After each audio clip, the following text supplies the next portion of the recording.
आपकी सैलरी से हर महीने पैसा कटता है और पीएफ खाते में जाता है, लेकिन जब आपको अर्जेंट जरूरत पड़ती है तो आप अपने ही पैसों को निकाल नहीं पाते। शादी, एजुकेशन या मेडिकल रीजन बताना पड़ता है, तब जाकर थोड़ा सा पैसा मिलता है। लेकिन अब ये पुरानी कहानी बदलने वाली है।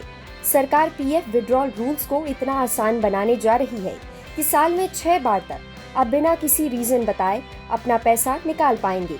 अब अपने ही पैसों पर आपका कंट्रोल पहले से ज्यादा होगा। ये रूल्स कैसे बदलेंगे? क्या आपको पूरे पीएफ का पैसा निकालने की छूट मिलेगी और इसका इंटरेस्ट रेट पर क्या असर पड़ेगा? चलिए इस वीडियो में सारी डिटेल समझते हैं।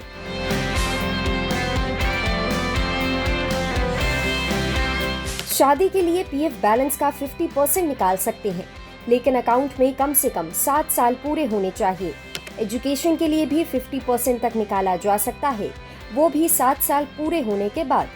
घर खरीदने या बनाने के लिए पीएफ बैलेंस और ईपीएस से पैसा निकाल सकते हैं, लेकिन कम से कम 5 साल जॉब करनी जरूरी है। मेडिकल इमरजेंसी में कोई लिमिट नहीं है, जितना जरूरी हो उतना पैसा निकाला जा सकता है। और अगर कोई बेरोजगार है तो 1 महीने अनएम्प्लॉयड रहने के बाद पीएफ बैलेंस का 75% तक निकाल सकते हैं।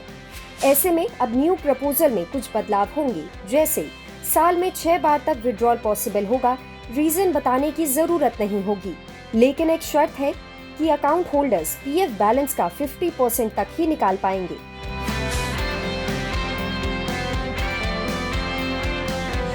इमरजेंसी में इंस्टेंट रिलीफ मिलेगा, कैश फ्लो मैनेजमेंट आसान होगा, फाइनेंशियल इंडिपेंडेंसी बढ़ेगी। फ्लेक्सिबिलिटी के साथ डिसिप्लिन भी रहेगा, क्योंकि पूरा पैसा एक बार में खाली नहीं होगा। लेकिन अब एक सवाल उठता है, अगर बार बार विड्रॉल की फैसिलिटी मिल जाएगी तो ईपीएफओ इंटरेस्ट कैसे देगा? एक्सपर्ट्स का मानना है कि फ्रीक्वेंट विड्रॉल से ईपीएफओ के पास लॉन्ग टर्म इन्वेस्टमेंट के लिए फंड्स कम हो सकते हैं। अभी ईपीएफओ हर साल करीब 9 से 10 लाख करोड़ रुपए कलेक्ट करता है और इसे गवर्नमेंट बॉन्ड्स और डेट इंस्ट्रूमेंट्स में इन्वेस्ट करता है। इससे करीब 8% का इंटरेस्ट मेंबर्स को दिया जाता है। अगर विड्रॉल्स बढ़ जाते हैं तो फ्यूचर में इंटरेस्ट रेट पर दबाव आ सकता है।